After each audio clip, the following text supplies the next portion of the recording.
Soil everyone, big boss Marathi season 5। तर big बॉसच्या घराच्या चक्रव्यूहाच्या वेधातून उरलेले आहे सुपर 6 सदस्य। तर या व्हिडिओमध्ये आपण जाणून घेणार आहोत बिग बॉस मराठीमधील काही लेटेस्ट अपडेट। तर मित्रांनो, व्हिडिओ चालू होण्याआधी आपल्या चॅनल एक सबस्क्राइब आणि एक लाईक करा। तर मित्रांनो, बिग बॉसच्या घरामध्ये सुपर 6 सदस्य राहिलेले आहे। तर आता बिग बॉसचा खेळ संपला नाही, तर आता एक खरा खेळ चालू होणार आहे। तर आज बिग बॉस मराठीमधील या 6 सदस्यांना उद्याच्या एपिसोडमध्ये असा एक धक्का बसणार आहे की सर्व सदस्य शॉक होऊन जाणार आहेत। तर बिग बॉसच्या सदस्यांनी हे सर्व ऐकल्यानंतर आता त्यांना शॉक बसलाय ते ऐकल्या आधीच।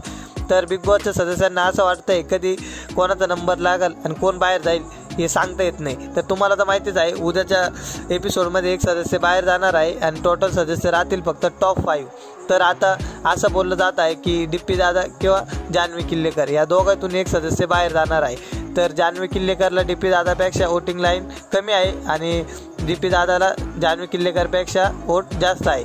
तर आता या दोघा सदस्यांमधून एक सदस्य बाहेर जाणार आहे आणि जान्हवी किल्लेकर आणि डिप्पी दादा हे दोघं जण डेंजर झोनमध्ये आहे। तर आता असं आहे की उद्याच्या एपिसोडमध्ये बिग बॉस मराठीमधील सर्व सदस्यांनी एक असा मोठा धक्का बसणार आहे की सर्व शॉक होऊन जाणार आहे।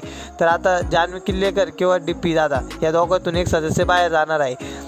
तर उर्वरित सदस्य राहणार आहे फक्त टॉप 5। आणि मित्रांनो, टॉप 5 मध्ये हे 4 सदस्य तर कन्फर्म आहे की हे सदस्य टॉप 5 मध्ये जाणार आहे।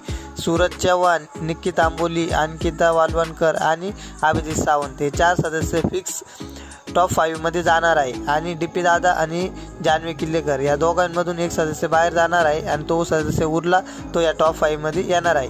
तर उद्याच्या एपिसोडमध्ये आपल्याला बघायला मिळणार आहे। तर मित्रांनो, उद्याच्या एपिसोडमध्ये या 6 सदस्यांमधून एक सदस्याला मोठा धक्का बसणार आहे आणि तो बिग बॉसच्या घराबाहेर जाणार आहे। तर मित्रांनो, कमेंट करून नक्की सांगा डिप्पी दादा बाहेर जाईल की जान्हवी किल्लेकर। आणि मित्रांनो, व्हिडिओ आवडल्यास व्हिडिओ लाईक करा व आपल्या चॅनल सबस्क्राईब करा। भेटूया नेक्स्ट व्हिडिओमध्ये, तोपर्यंत धन्यवाद।